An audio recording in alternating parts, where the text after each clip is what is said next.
At the end of your movie, I thought I should feel depressed, and yet strangely I wasn't.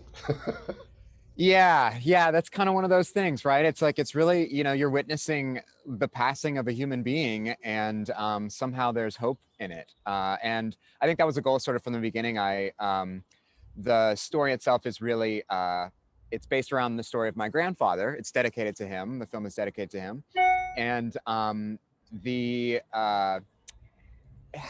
the sort of like hopeful feelings that came about with this, even though it's a sort of often these stories of like Alzheimer's and dementia lean towards, the sad sort of like depressing side of it. And I just sort of, I didn't necessarily find that to be the case with my grandfather. Of course it's sad, but there was this sort of, I don't know, it sort of brought the family together in this way. We had some really serious conversations that kind of led to like a deeper growth between all the rest of us. So I guess I wanted to sort of instill that part, in the story. So Well, and also a life not lived in vain. exactly, totally, yes. All right, let's go into some of these characters now. Was Jim Gaffigan someone you had in mind for this kind of role right from the start? Yeah, I mean, he was definitely in this sort of category of folks. Of course, as you're casting, you never really know who's available and who is going to be interested. But this idea of having a comedian in the role was actually quite an early sort of thought process for me. Um, I wanted a comedian because, well, frankly, because comedians have this kind of exterior of levity and sort of kindness, but inside they're often, some of the sort of, their hopes and dreams are sort of really evident in that sort of like right behind the scenes. And I think that Jim Gaffigan really knocked this role out of the park. He also played the dual role performance in the piece, and yeah, I sort of at this point I can't even really imagine any other person playing the role, frankly. And interestingly enough, with Gaffigan and comedians, when he's on stage, when a comedian is on stage, everything that's all the turmoil that's going on in the background is not there. You don't know that it's going on, and that's the same thing that's going on with Gaffigan's character. Absolutely. Yeah, I'm glad you picked up on that, Al, for sure.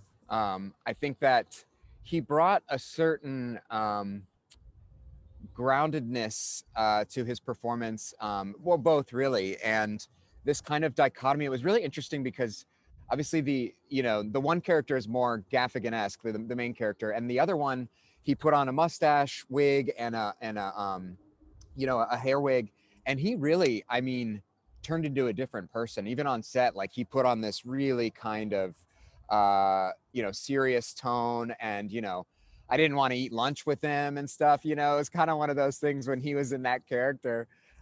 He really embodied it, and I think people don't really know that Jim has such range, but he really shows it in this film. Did he like being a bad guy? He loved being a bad guy. He absolutely loved it. I think he loved the challenge of that, because it's not necessarily, it's sort of this really heightened version of a certain piece of his personality. I think we all have that kind of thing in us, but it's about sort of like how much we choose to express that side.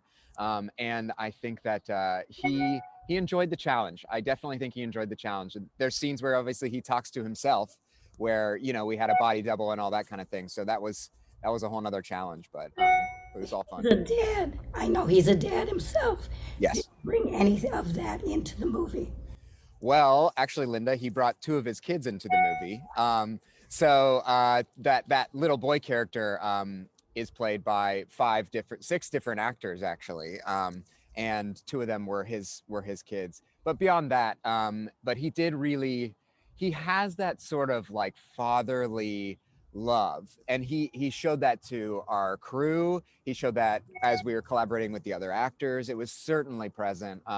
This sort of like keeping everybody together, keeping everybody happy. I mean, it was really like he was doing stand up between takes, like it was great, like our blooper reel is the best thing ever. Speaking of the kids, your actress who plays Nora, um, I always hesitate to equate roles with other movies, but right now, Licorice Pizza is wonderful. That wonderful female role in Licorice Pizza, I think translates very well to your Nora in this movie. Sure. Terrific.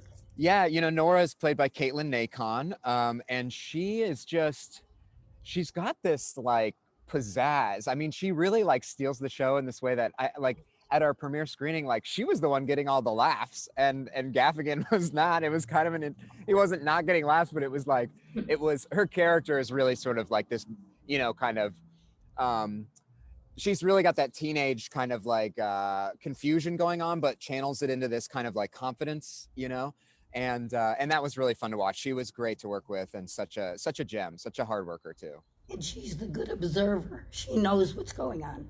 Absolutely. Yeah, absolutely. And I think that kind of like introspective quality, I think all these characters were great. Jim, Ray Seahorn, everybody was great with, presenting something, like putting on this facade that wasn't quite what was happening behind the scenes. And I think that subtext is what really made the performances stand out in that way. And I think Caitlin did a really great job with that subtext. Was your protagonist, was Edwin ever anything else except an astronaut wannabe? Did you ever have him in any other field other than this? That's a great question, Al. I've never been asked that. He, yes, for a while was like a science teacher, and for like about a year or two, as I first started writing the script, he was a science teacher.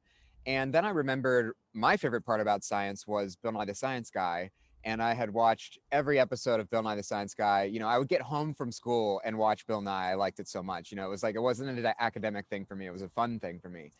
And so I realized like, that's really where he can shine in terms of like, showing this kind of personality that you're seeing the Cameron that he wants to be, this kind of like, really light, kind of comedic, fun, guy who really is showing that science can be, fun. And I think that's it was just honestly like it was a blast just to sort of play in that world, that little sandbox of a world. So I wanted to talk a little bit about Tony Shalhoub. Oh, yes. of course, the great Tony Shalhoub. He came in for a day for us, so it was kind of a whirlwind with him in the best way. But I just remember there was one time we were doing a take. He was a very serious guy, but what would light up, outside, but he took his job very seriously and in the best way. And I remember we were doing one take and I was just about to call action. I was like, okay, camera's rolling, sound's rolling. Okay. And he just goes, Colin, and he gives me one of these and then he just goes,